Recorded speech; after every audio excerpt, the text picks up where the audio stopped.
Estaremos leyendo en el segundo libro de los Reyes, capítulo 2. Segundo libro de los Reyes.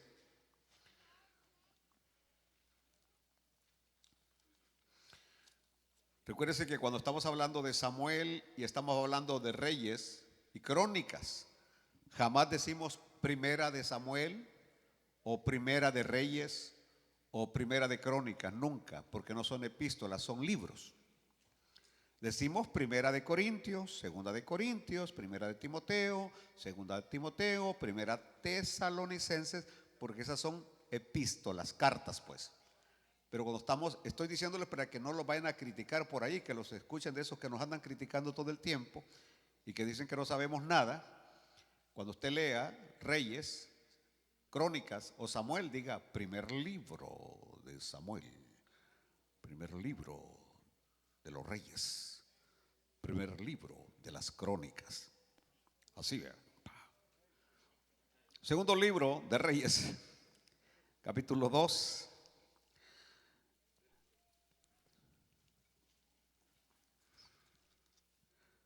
Capítulo 2, versículo 23. Y vamos a extraer unas enseñanzas muy importantes en esta noche. Dice la palabra del Señor de esta manera. Está hablando de Eliseo.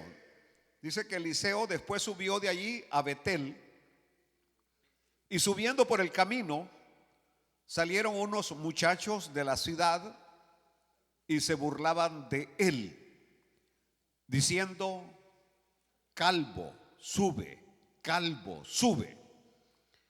Y mirando él atrás los vio y los maldijo en el nombre de Jehová.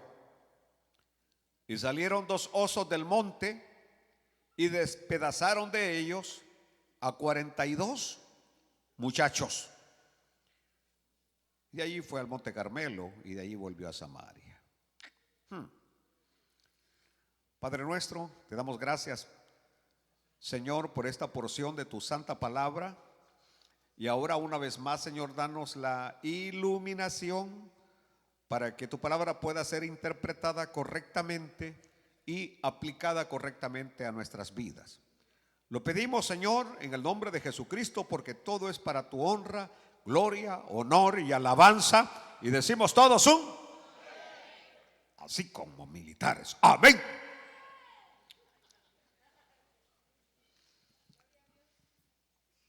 Bueno,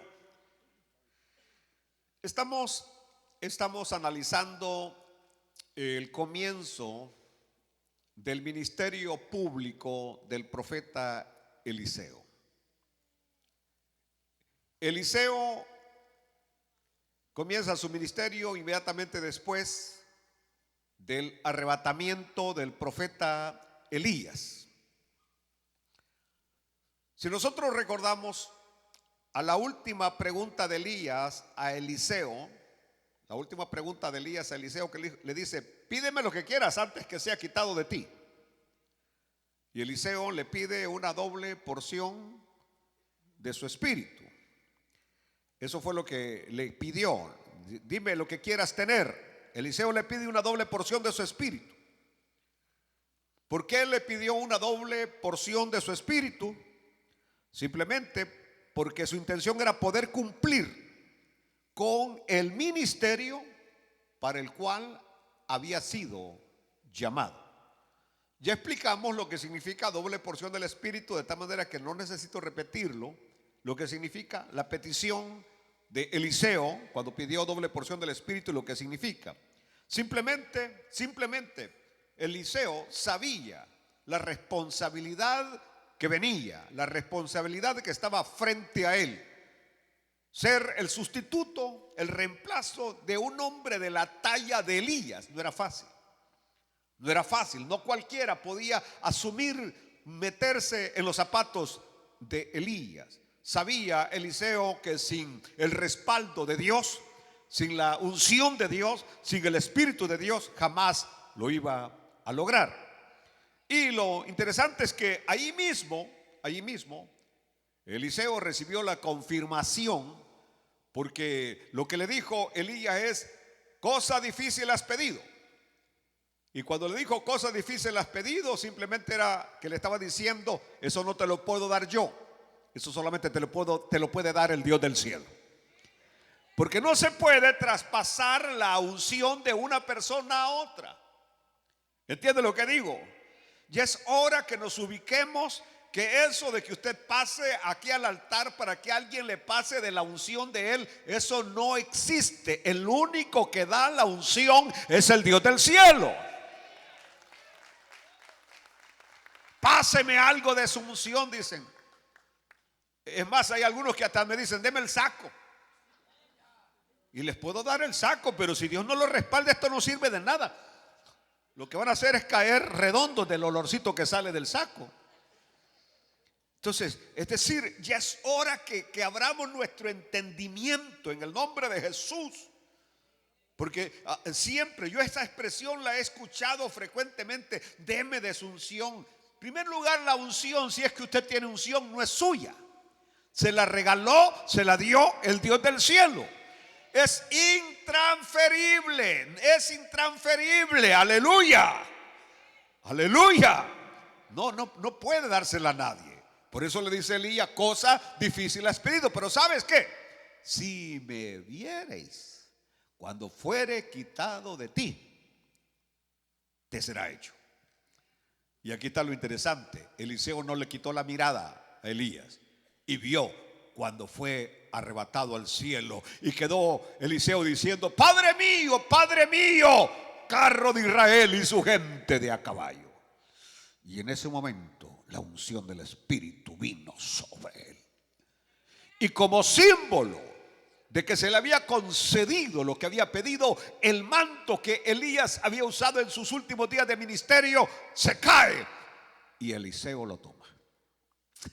Esto es maravilloso. Es una historia que se puede repetir una y mil veces, como el cuento que me contaba mi papá, que era el mismo todo el tiempo, pero que todo el tiempo lo contaba con una gracia que yo quería volverlo a escuchar. Entonces, esta historia de Eliseo es para aprenderla, porque ahora con él recibe la confirmación por un símbolo. Confirmación por un símbolo. Es decir, el manto no tenía ni un solo poder. ¿Está entendiendo lo que digo? El manto no tiene poder. Eso es como cuando nosotros venimos. Ve, me han robado el aceite otra vez. Qué barbaridad, siempre me bajan con el aceite. Siempre pongo una botellita y se la llevan. Entonces, ¿el aceite tiene poder? No, el aceite no tiene ningún poder. El aceite solamente es un símbolo. Pero el aceite no tiene poder. Pero es un símbolo nada más. Así como cuando el Señor aquel hizo lodo, hizo saliva, se lo puso en los ojos, le dijo: vete, lávate en el Siloé y vas a ver. Se lavó y vio. Se lavó y vio. El símbolo había funcionado. Aleluya, aleluya, aleluya. Así que el aceite es un símbolo, el manto era un símbolo. A partir de ese momento, es decir, ese manto de alguna manera traía a la memoria el gran ministerio que había tenido el profeta Elías. Así que cuando le veían ese manto a Eliseo, sabían que era un símbolo de aquella autoridad y poder que tenía el profeta de fuego, el profeta Elías. Muy bien, sigamos adelante, porque luego Eliseo regresa por el camino por el que habían venido con Elías. Unos instantes antes, unos instantes antes, cuando el Jordán vio que Elías venía, dijo: otra vez me tengo que detener. Cuando vio que Elías venía, porque como que dijo el Jordán: ya me agarraron de pila, dijo. Ya me agarraron, porque pasó Josué y se abrió. Y ahora viene Elías y llega, ¡pum!, lo golpea y el Jordán tiene que obedecer. Alabado sea Dios. Y las aguas se detuvieron. Y luego cuando ve que Elías fue arrebatado y ahora viene Eliseo, dice el Jordán: ¿será que otra vez? Dios mío, me tengo que detener. Y sí, vino Eliseo volvió a golpear las aguas como las había hecho el profeta Elías, y las aguas se detuvieron y Eliseo pasó en seco. Alabado sea Dios. Claro, ahí hay una enseñanza que me encanta decirla, que Eliseo hizo lo mismo que vio hacer a Elías. Hay cosas que jamás se pueden cambiar. Lo que funcionó ayer va a funcionar hoy. Lo que fue efectivo ayer va a ser efectivo hoy. O sea, uno no puede decir, no, eso era para tal época. No, no. Dios es el mismo y Jesucristo es el mismo ayer y hoy y por todos los siglos. Y lo que hizo Jesús ayer lo puede hacer hoy y lo hará mañana. No podemos cambiar las cosas. Por eso, si vamos a encontrar una iglesia efectiva, donde tenemos que ir a aprender de una iglesia efectiva, es ahí, al libro de los Hechos. Ahí vamos a encontrar qué hizo la iglesia primitiva, cómo lo hizo la iglesia primitiva. Y no me vengan ustedes a decir, sí, pero esta es la edad cibernética, esta es la edad de la inteligencia artificial. No, señores, lo que funcionó ayer y el poder de Dios no ha cambiado. El poder de Dios es el mismo y Dios sigue siendo el mismo y Dios sigue respaldando lo mismo. Aleluya, aleluya. Hay cosas que nunca van a cambiar, jamás. Son intransferibles y son incambiables. Así que hizo lo mismo. Esto, por supuesto, cuando vieron que las aguas se partieron, causó un gran impacto en los hijos de los profetas que estaban estudiando la palabra del Señor. Ahí en ese lugar, en Betel, estaban estudiando la palabra del Señor. Se preparaban para servir al Señor. Y Dios, una vez más, Dios confirmó el ministerio del profeta Eliseo. Ahora sí, por una señal. Primero por un símbolo, luego por una señal. ¿Me están entendiendo? Yo quiero que aprendan esto. Es decir, Eliseo va a tener ahora ya dos confirmaciones. Primero por el símbolo, el manto. Segundo por la señal de cruzar el Jordán en seco. En el mensaje anterior, el domingo pasado, vimos a Eliseo ser confirmado otra vez por otra señal. Cuando aquellos habitantes, al ver al siervo de Dios, al varón de Dios, que tenía el respaldo de Dios, que Dios estaba con él y él estaba con Dios. Porque si usted quiere que Dios esté con usted, usted tiene que estar con Dios. Si usted quiere que Dios camine con usted, usted tiene que caminar con Dios. Si usted quiere que Dios siempre esté respaldándolo y que Dios lo honre, usted tiene que honrar a Dios. Aleluya. Por eso, escuchen bien, a mí no me gusta hablar de diezmos ni ofrendas, pero si usted no honra a Dios con sus bienes, tampoco Dios lo va a honrar a usted. ¿Me entendió lo que dije? Si yo no honro a Dios con mis bienes, Dios no me va a honrar, Dios no me va a multiplicar ni a bendecir lo que tengo. Pero si honro a Dios con lo mío, Él me va a honrar. Y cuando llegue el momento necesario, Dios va a proveer para todas mis necesidades. De hecho, le digo que usted no va a pasar ninguna necesidad. Aunque llegue a viejo y anciano, Dios va a suplir para todas sus necesidades si usted honra a Dios. Dios honra a los que le honran y lo encuentran los que temprano le buscan. Aleluya. Así que vino Eliseo, fue buscado por estas personas y habían unos manantiales de aguas ahí, que las aguas eran malas y la tierra se había vuelto estéril y había muerte y había enfermedad y había esterilidad. Pero vino Eliseo, llenó un jarro, una vasija nueva, puso sal en ella, vertió el agua y las aguas se sanaron. Las aguas ahora eran sanas para poderlas consumir. Entonces, aquí encontramos algo importante. Vemos a Dios confirmando a su siervo por medio de símbolo, por medio de ahora ya de segunda señal, y ahora en este pasaje de hoy por una sanción. Dios mío, hoy vamos a predicar algo fuerte. Aleluya. Porque esto lo vemos en el Nuevo Testamento, en el ministerio de Pablo. El Pablo que oraba por los enfermos y se sanaban. ¿Entendió? Ese Pablo que oraba. Dice que en un momento apareció un mago. ¿Cómo se llamaba este? ¿Se acuerda cómo se llamaba? ¿Y que estaba qué? ¿Qué estaba haciendo? Estaba haciendo magia y estaba estorbando la obra de Dios. Y dice que Pablo le dijo una palabra fuerte. ¿Y cómo quedó? ¿Cómo quedó? Ciego. Se llama milagro de juicio. Lo que estoy hablando es que en nosotros somos los siervos de Dios y los hijos de Dios. Siervos de Dios e hijos de Dios. No solamente hay palabra que va a funcionar en las cosas positivas y para bien, sino que también hay poder en nuestra lengua para traer palabra de juicio sobre alguien. Dios mío. Y el día que nosotros entendamos eso, vamos a tener cuidado con lo que decimos. Cuidado con lo que decimos. Porque una jovencita hace años de la iglesia me dijo que había caído desde los 13 años en la prostitución.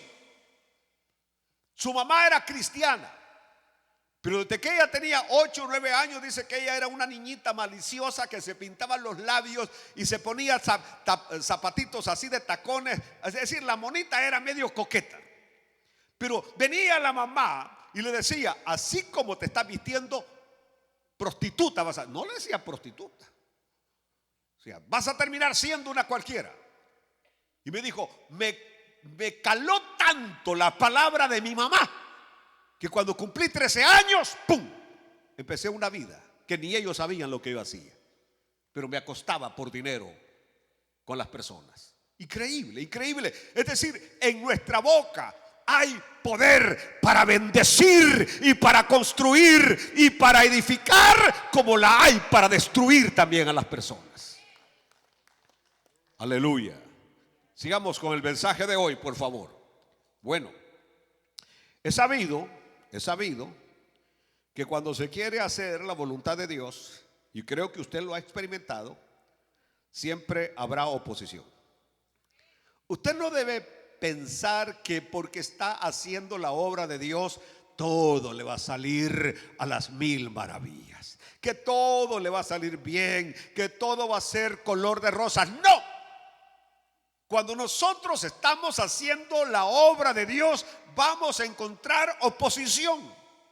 Los discípulos se subieron al barco obedeciendo al Señor, y lo que encontraron fue una tremenda tormenta que ya prácticamente el barco se hundía haciendo la voluntad de Dios. Y vamos a encontrar en el libro de los Hechos muchas veces a Pablo haciendo la voluntad de Dios. Lo que encontró fue que lo garrotearan, que lo apedrearan, que casi lo mataran, haciendo la voluntad de Dios. Aleluya, aleluya. Entonces, esto es normal y yo tengo que tenerlo muy presente, que siempre cuando estoy haciendo la obra de Dios voy a tener ¿qué? Oposición. Mas sin embargo, algunas veces el siervo de Dios tiende a desanimarse, porque no lo ve como algo que tiene que suceder, sino que se cuestiona y dice: ¿cómo es posible? ¿Cómo es posible? Más de alguna vez, una tan sola vez yo le dije: Señor, ¿por qué? ¿Por qué me ha venido esta prueba a mí? ¿Por qué? Si te he servido, si te sirvo, si me he entregado, ¿por qué? Y la pregunta es: ¿y por qué no? ¿Entendió lo que digo? Cuando usted le dice a Dios: ¿por qué, Señor? ¿Por qué? Y entonces Dios te va a contestar: ¿y por qué no? Como decía mi abuela: ¿y qué corona tenés para que a ti no te venga prueba? Es como cuando vino lo del COVID. Yo me reía de algunos hermanos que se murieron, porque muchos que se murieron son los que decían: a mí el COVID no me pega. A ver, respire, estornude, tosa delante de mí. Un pastor americano que se murió, que era uno de esos que en las redes sociales decía: el COVID no es para los cristianos estamos inmunes al COVID. Se murió el pastor.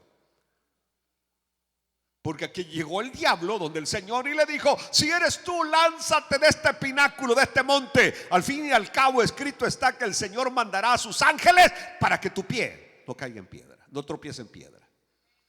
Y el Señor le dijo: diablo, pero escrito está también: no tentarás al Señor tu Dios. ¿Están entendiendo? Es decir, si nosotros entendiéramos la Biblia, no caeríamos en esos errores. Entonces, no, ¿quién dice que no vamos a tener enfermedades? ¿Quién dice que no vamos a tener problemas? ¿Quién dice que la mujer no nos va a obedecer algunas veces? No, aunque seamos siervos de Dios, de repente se nos paran en 30. Aleluya.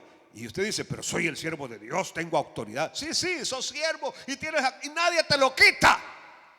Pero ni de comer te van a dar algunos días. Aleluya. Aleluya. Así que, aunque estemos haciendo la voluntad de Dios, ¿van a venir qué? No, oposición. Va a haber oposición. Va a haber oposición. Y el problema es cuando nosotros nos parece que como que Dios no nos escucha.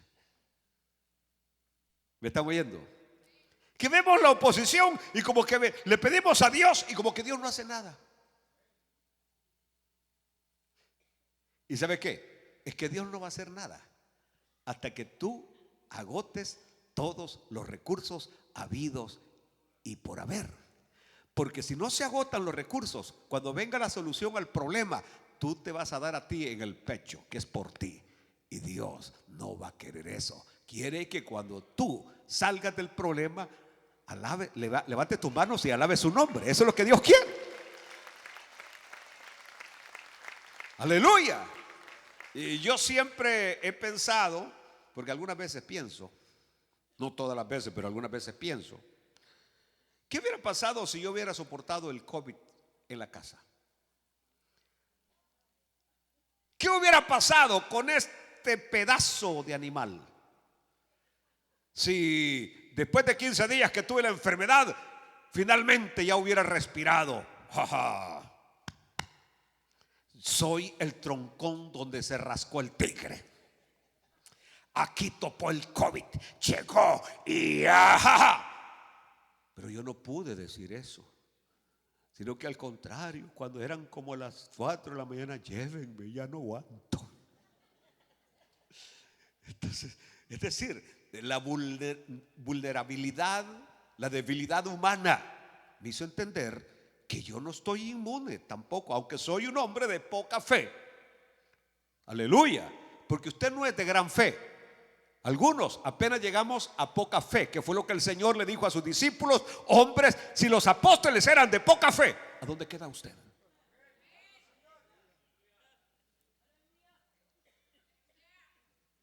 ¿Verdad, pastor? Me han dicho algunos que usted es un hombre de una gran fe. No, le digo, probablemente tengo un poquitito de fe, porque no llego ni a poca fe. ¿Y por qué? Porque los apóstoles eran de poca fe y yo no soy apóstol. Apenas llego a hermano. Aleluya. Le pedimos a Dios y Dios no hace nada. Por mucho tiempo pareciera como que no hubiera respuesta de Dios. Por mucho tiempo pareciera como que le pedimos a Dios y no hay respuesta. Señor, ¿hasta cuándo se va a terminar esta situación? ¿Hasta cuándo, Señor, vas a dar la salida a este problema? Pero quiero que entienda que tarde o temprano Dios va a actuar. Dios va a actuar. Dios va a actuar y le va a dar la salida de ese problema. Ahora, esto que vamos a estudiar hoy, porque no hemos entrado al tema todavía,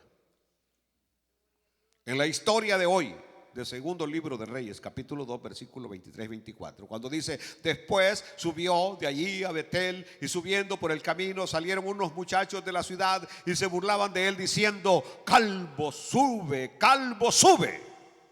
Y mirando él atrás los vio y los maldijo en el nombre de Jehová. Y salieron 2 osos del monte y despedazaron de ellos a 42 muchachos. Cuando uno lee esto de forma superficial, uno se puede preguntar, ¿por qué tanta violencia? ¿Entiende? ¿Por qué tanta hazaña contra un par de chicos que simplemente se estaban haciendo burla de que Eliseo era calvo? ¿Por qué tanto? ¿Por qué un castigo tan desmedido? Así puede pensar uno, que el castigo fue desmedido. ¿Cuántas veces se han burlado de nosotros y Dios no ha hecho nada? Y la gran pregunta es, yo me la hacía hoy en la tarde, si Dios actuara así como actuó con estos muchachos que se burlaron de Eliseo, ¿cuántos quedarían vivos hoy?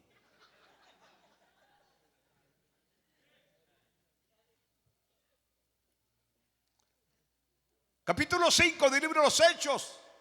Ananías y Zafira vendieron la propiedad y no trajeron todo el dinero a los pies de los apóstoles. Y no había problema en vender la propiedad. El problema era querer aparentar que eran piadosos y bondadosos. Ese era el problema de ellos. Querían ser honrados y ser vistos por la iglesia como personas, Dios mío, que amaban tremendamente la obra del Señor. Como le dijo Pedro, ustedes podían haber vendido la propiedad y decirle, hermano Pedro, aquí traemos parte del dinero que nos dieron de la propiedad y todo estaba maravillosamente bien. Si ustedes querían, podían dar, y si no querían, no tenían que dar, no tenían que hacer. El punto es cuando Pedro le dice, ¿en tanto vendiste la propiedad? Sí, hermano Pedro, en tanto la vendimos. ¡Pum! Cayó muerto, porque no le habéis mentido a los hombres, le habéis mentido al Espíritu de Dios, le dijo Pedro. Y entró la mujer, porque dijo, a este momento ya elevaron a diácono a mi esposo, y entonces entró y le dijo a Zafira, ¿en tanto vendieron? Sí. Mira, ahí van saliendo los que acaban de sacar a tu marido, y a ti también te van a sacar. Y cayó muerta la mujer por una mentira. ¿Por qué? Por una mentira. Si Pedro viniera hoy, yo creo que las funerarias se quedarían sin cajas hoy.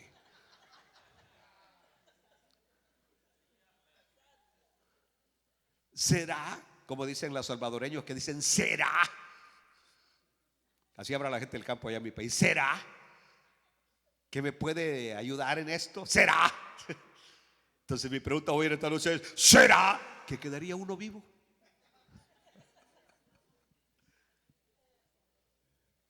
¿Quedaría uno vivo? A ver, levante la mano el que cree que quedaría de pie. Dios mío.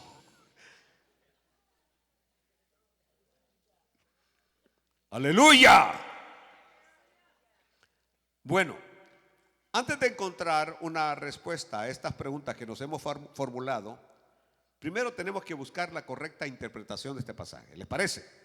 Bueno, busquemos entonces la correcta interpretación. En primer lugar, cuando se nombran unos muchachos, no se trataba de unos niños o adolescentes maleducados, porque de acuerdo como aparece esta palabra en otros pasajes, no está diciendo eso. Por ejemplo, cuando nos vamos a Génesis capítulo 21, versículo 12, que se usa esta palabra en el caso de Ismael.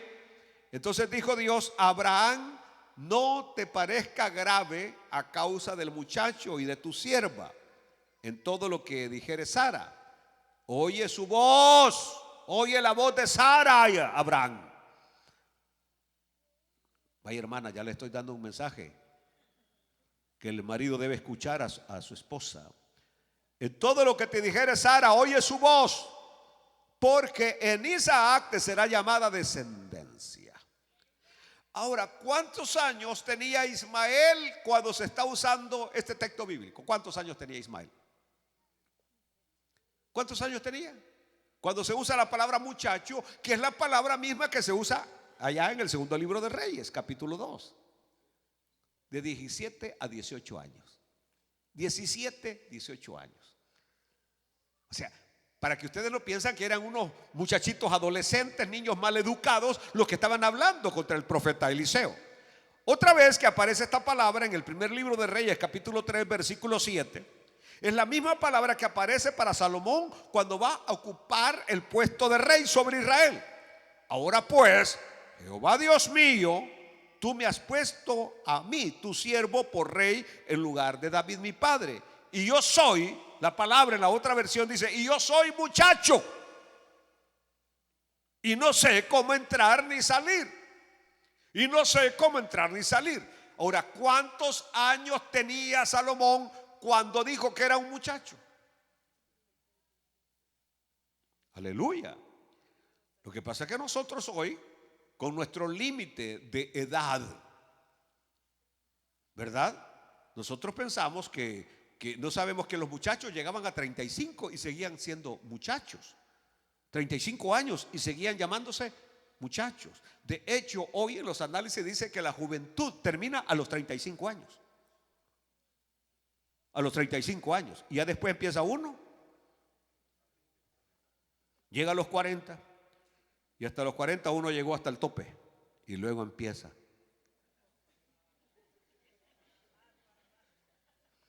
a bajar para abajo, digo la hermana. A bajar para abajo. A los 40 empieza uno. Por eso a los 40 se dice que usted alcanzó the hill, la parte más alta.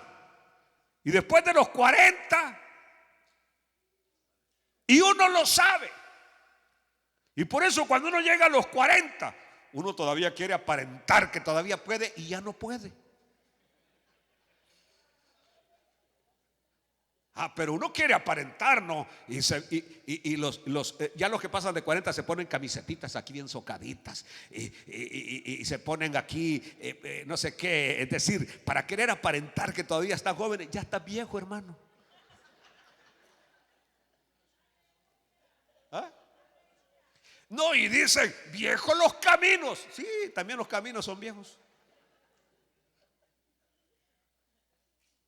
Aleluya. Porque a las mujeres les comienza a los 48 o 50 años, pero a nosotros los hombres a los 40. Ahí comienza ese volado, que es peligroso. Y algún día tengo que dar una enseñanza muy intensa, porque en esa edad es cuando la mujer tiene que ponerse bonita y que se vea joven, que si está medio... No, ya no digo nada. Para que el tipo esté ahí todavía. ¡Qué belleza!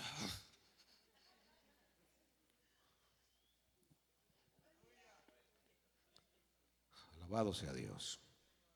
Bueno, sigamos. Entonces, en el caso de Eliseo, de acuerdo a lo que nos dice el historiador, estos jóvenes eran idólatras y malvados. Si nosotros no conociéramos ese detalle del historiador, que no está en la Biblia,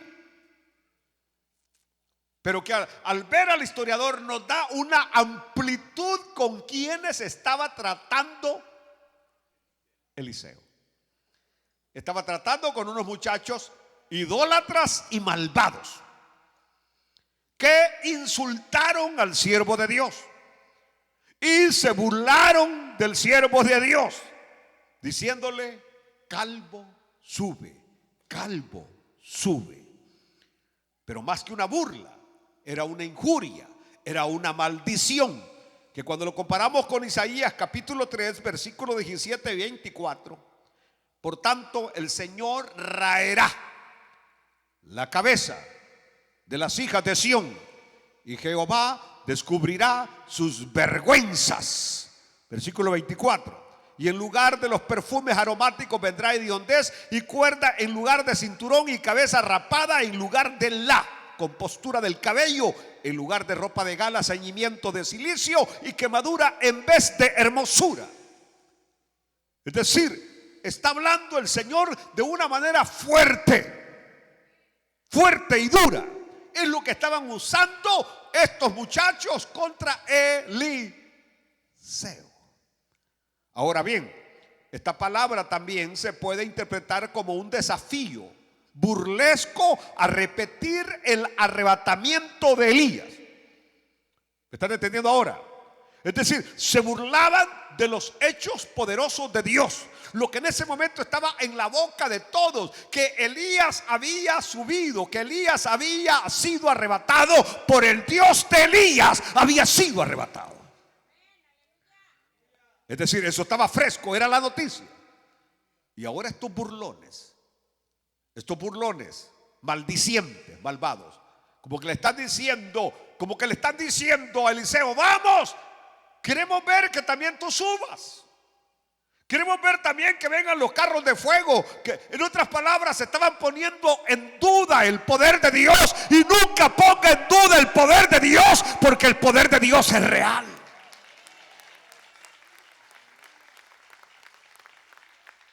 Hay gente que provoca a Dios con sus actos y con sus palabras, clamando que le venga el juicio, clamando: que si a mí Dios no me hace nada, que vaya pues, espérate.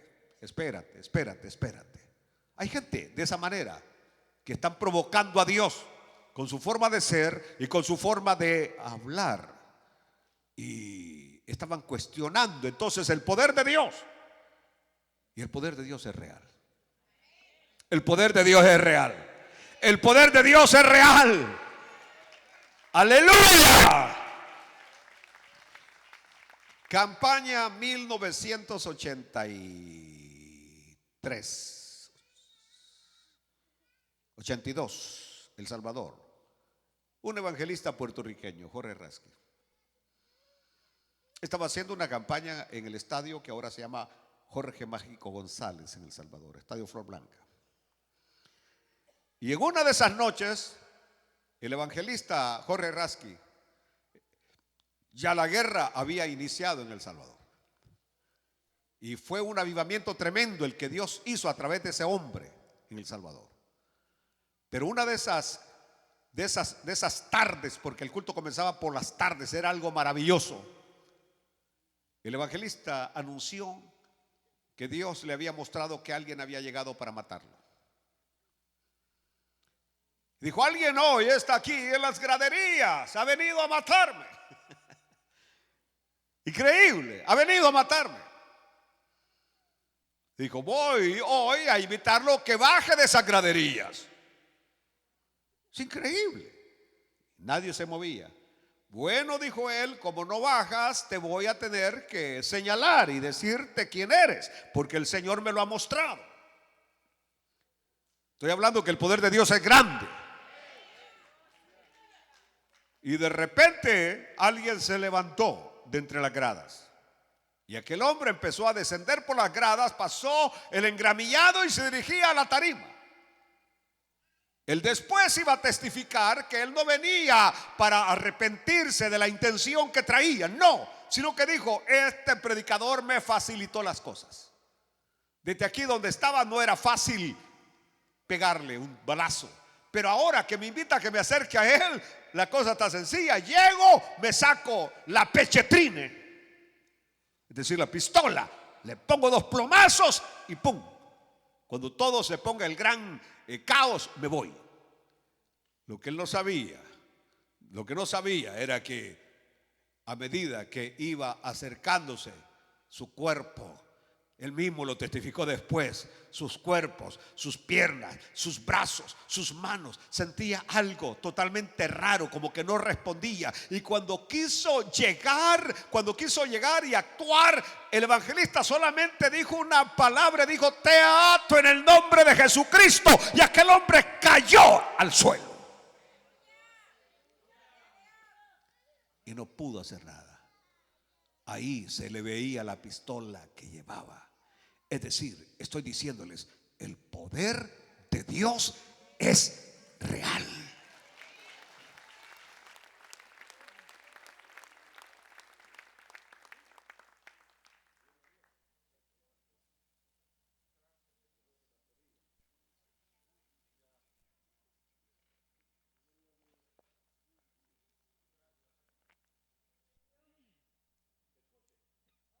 Gloria a Dios.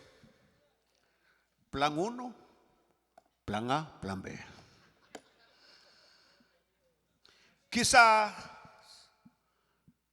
podemos trazar un paralelo, que es lo que yo siempre busco cuando leo la Biblia. trazar paralelos. Pastor, ¿a qué se refiere con trazar paralelos? Buscar un pasaje análogo que prácticamente esté hablando de lo mismo. Y el paralelo que encontré es cuando Jesús está en la cruz.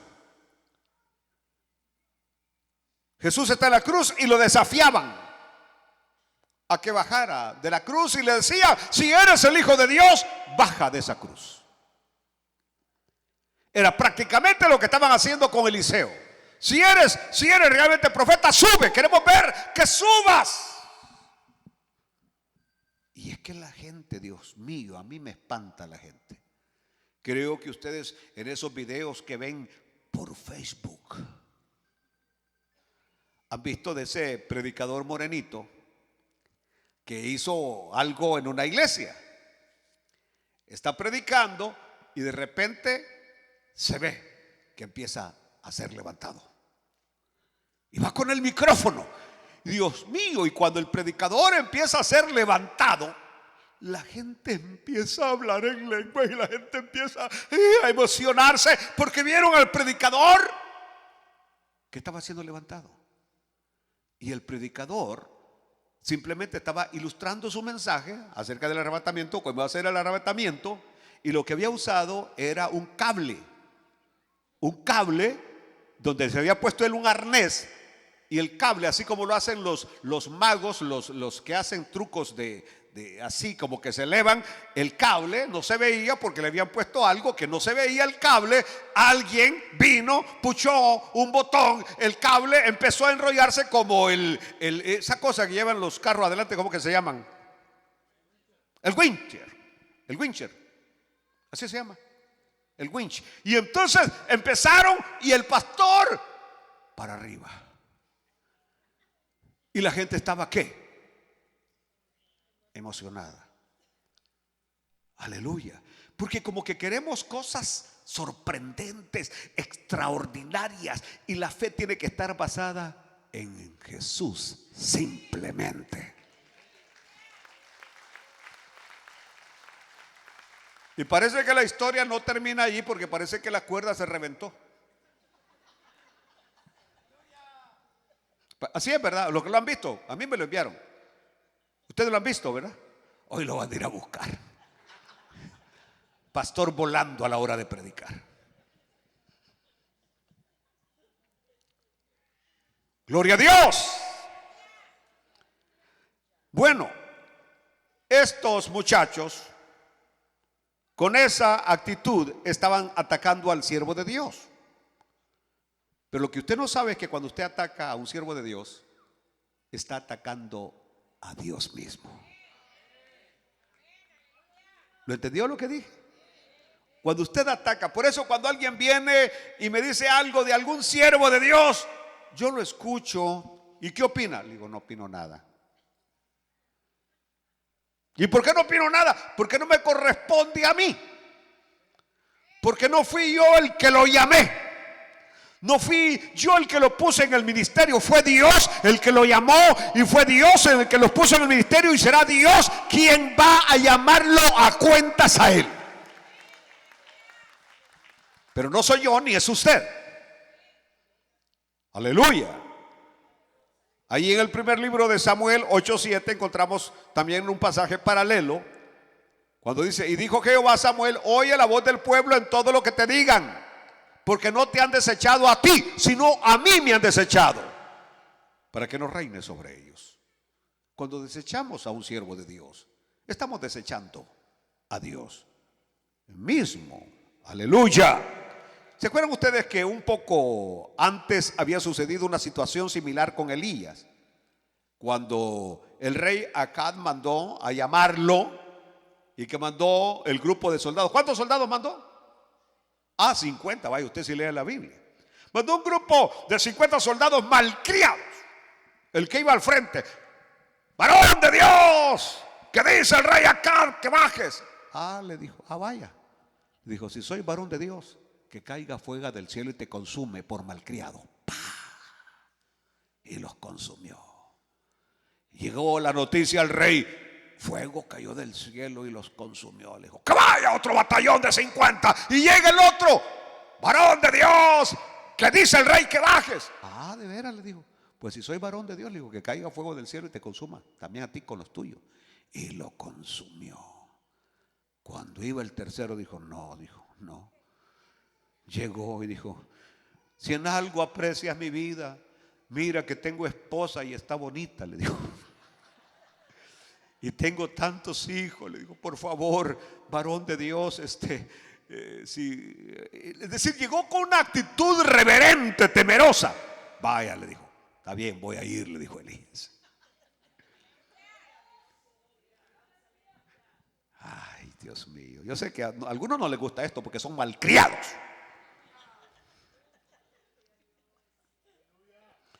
Ahora, si buscamos un pasaje más, que está en el libro de Números 14, pero no lo vamos a leer porque ya se terminó el tiempo.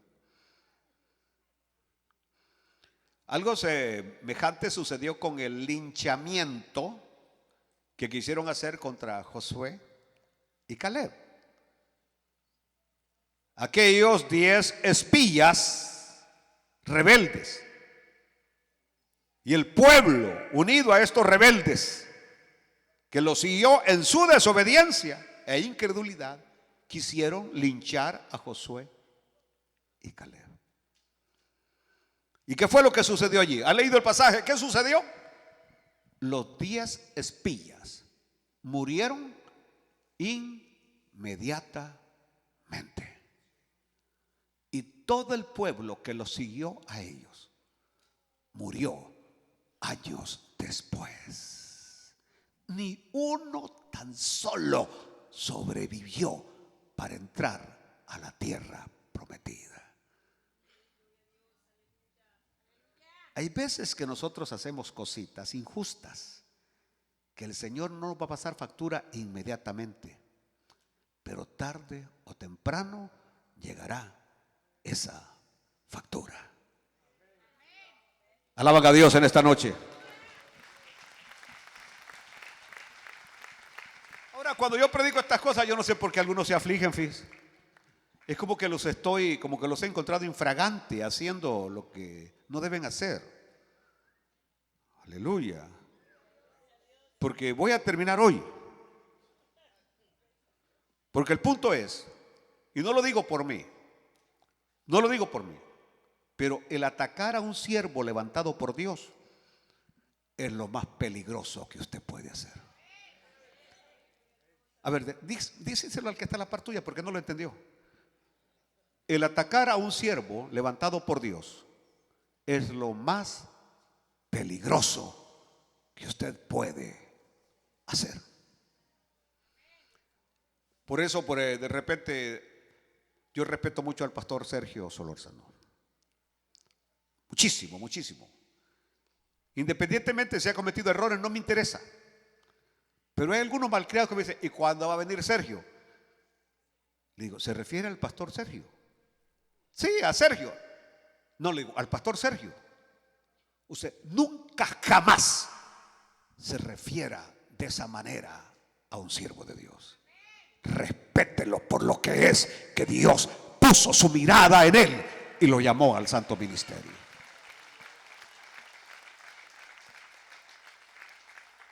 Pero yo he escuchado, no solamente de él, sino de otros, aún de mí. Así que te congregas donde Pineda vos. Como que si hemos comido en el mismo plato. Que como que si somos ratas del mismo piñal.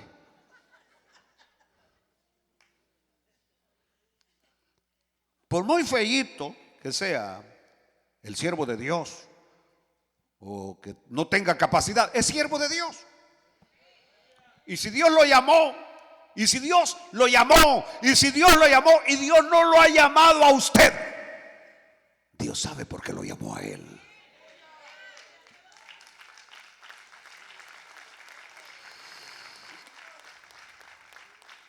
El castigo vino sobre estos muchachos. ¿Y cuál es lo que yo voy a enseñar hoy para terminar? Que Dios siempre se pondrá del lado de los suyos. y va a enfrentar a aquellos que los atacan. Cuando uno lee el capítulo 1 de Apocalipsis y la simbología que aparece el Señor en medio de 7 candeleros de oro, ¿se acuerdan ustedes? Que aparece en medio de 7 candeleros, y que cuando da la interpretación dice: los 7 candeleros son las 7 iglesias. Y dice que tiene 7 estrellas en su mano. Y cuando le da la interpretación en el versículo 16 del capítulo 1 de Apocalipsis, dice: tenía en su diestra 7 estrellas. De su boca salía una espada aguda de 2 filos. Y su rostro era como el sol cuando resplandece en su fuerza. Versículo 17. Cuando le vi, caí como muerto a sus pies. Y él puso su diestra sobre mí, diciéndome: no temas, yo soy el primero y el último, y el que vivo, y estuve muerto, mas he aquí que vivo por los siglos de los siglos. Amén. Y tengo las llaves de la muerte y del Hades. Escribe las cosas que has visto, y las que son, y las que han de ser después de estas. El misterio de las 7 estrellas que has visto en mi diestra, y de los 7 candeleros de oro. Las 7 estrellas son los ángeles ¿de qué? ¿Son los ángeles de qué? De las 7 iglesias. Dios mío, ¿cómo le llama el Señor a los pastores de esas 7 iglesias? Ángeles. Dios mío, ángeles.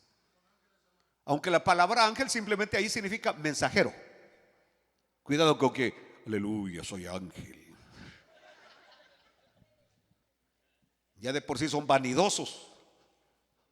No, pero el Señor dice que a estos mensajeros, como ángeles, los tiene. Bueno, ahora, con mucho respeto, yo me voy a bajar porque ahorita no voy a ser pastor. Pero dice que Él está en medio de los 7 candeleros de oro, que son las 7 iglesias. Pero a sus mensajeros los tiene ¿a dónde? Aunque a usted no le guste, a usted no los tiene en su diestra. Quédense callados, les conviene. A ustedes no los tiene en su diestra. A los únicos que tiene en su diestra es a sus siervos.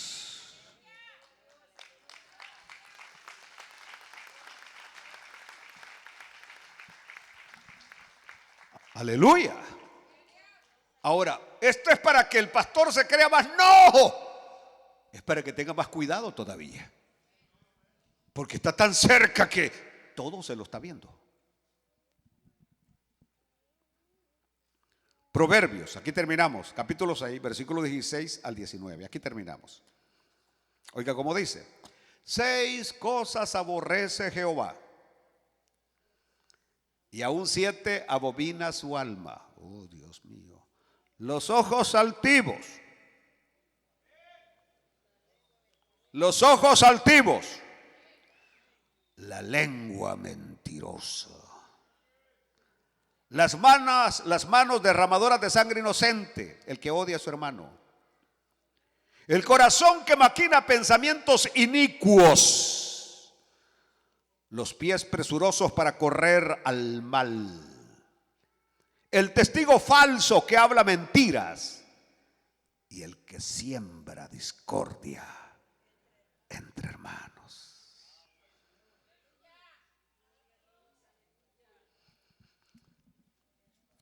¿Cuántas veces ustedes han hablado mal del otro pastor, no de este pastor? Algunos de ustedes son sinceros que digan: sí, pastor, yo he hablado mal. Porque yo sí he tenido hermanos que vienen a pedirme perdón y yo sin saber por qué me vienen a pedir perdón. Ahora, si después de lo que he predicado usted lo sigue haciendo, ya no es por ignorancia ni desconocimiento, sino porque usted lo que está queriendo es que le caiga un rayo en seco. Exacto, eso que usted ha dicho es verdad. Hay muchas enfermedades que llegan producto de no saber los límites hasta dónde debo y no debo hablar. ¿Quieren ponerse de pie, queridos? saltamontes.